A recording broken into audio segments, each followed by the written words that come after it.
নমস্কার, হরে কৃষ্ণ, রাধে রাধে। সকল ভক্তগণকে আমার কৃষ্ণ মহিমা শ্রী শ্রী রাধা মদন গোপাল জিও চ্যানেলে স্বাগত জানাই। আমার গুরুদেব প্রভুপাদ স্বরূপ গোস্বামীর আতুল চরণে ভক্তিপূর্ণ প্রণাম, মাতা পিতার চরণে প্রণাম, সকল সাধু গুরু বৈষ্ণব ভক্তগণের চরণে প্রণাম জানিয়ে আজকের ভিডিওটি শুরু করছি।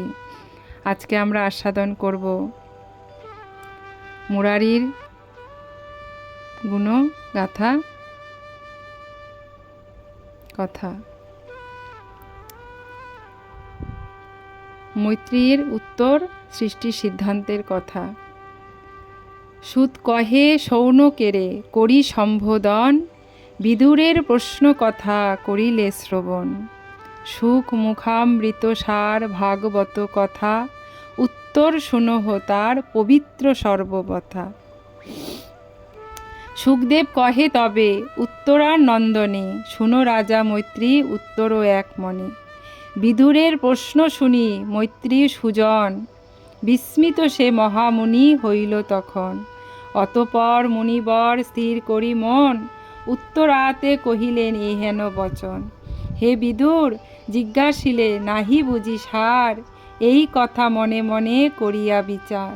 সকলের শ্রেষ্ঠ যিনি সদা মুক্তরণ, হরি বল।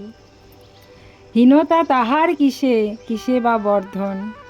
শুনো বৎস এক মনে তাহার উত্তর, আত্মযুক্তি বলে তোমা বুঝাবো বিস্তর।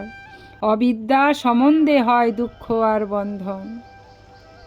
আমাদের মধ্যে যখন অবিদ্যা হয় তখনই আমাদের দুঃখ আর বন্ধন হয়। বিচার করিলেই তার হবে নির্ধারণ।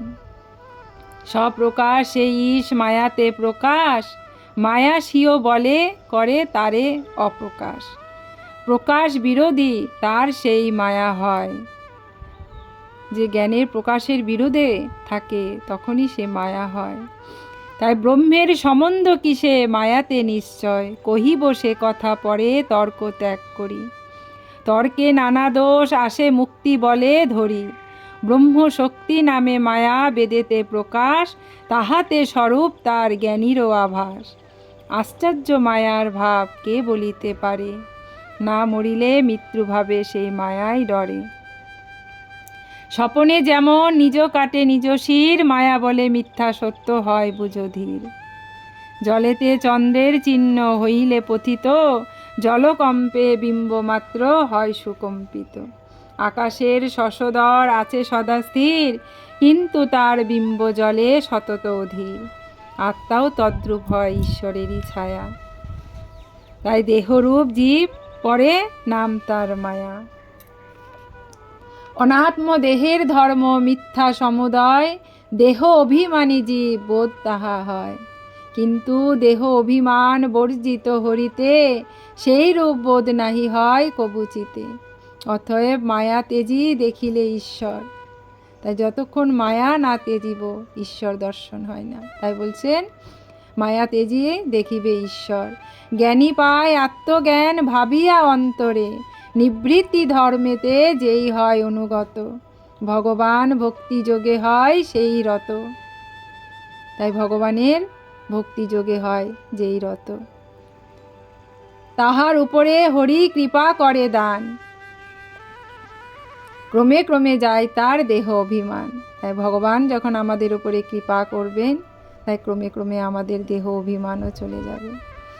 আত্মাতে বিলীন হলে ইন্দ্রিয় সকল, সুপ্ত জন সমজবে থাকিয়ে নিশ্চয়, তখন জীবে ক্লেশ হয়ে যায় দূর।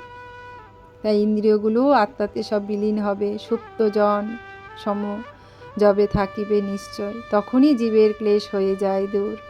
অশান্তি রহে না আর শোনো হে বিদুর, মুরারির গুণগাথা যে করে শ্রবণ, বিশেষ রূপেতে ক্লেশ হয় নিবারণ, হরি বল। শ্রবণ কীর্তন সদা করে যেই নর, হরি পদে অনুরাগে যে করে নির্ভর, কত ফল তার লাভ বলা নাহি যায়, হরি বল। দুঃখ ক্লেশ দূরে যায়, মহাশান্তি পায়। একমাত্র শান্তি আমাদের হরির চরণে, তাই হরি পদে অনুরাগে যে করে নির্ভর, ভগবানের উপরে শরণাপন্ন হয়ে যেতে হবে। তাহলে কত ফল কত লাভ সেটাও বলা যায় না। দুঃখ ক্লেশ দূরে যায়, মহাশান্তি পায়। সুবোধ রচিল গীত, হরি কথা সার, শুনিলে সংসারবাসী হইবে উদ্ধার। হরি বল, রাধে রাধে। আপনারা সবাই গোবিন্দের কৃপায় ভালো থাকবেন, সুস্থ থাকবেন। ভিডিওতে লাইক শেয়ার সাবস্ক্রাইব কমেন্ট করবেন। রাধে রাধে।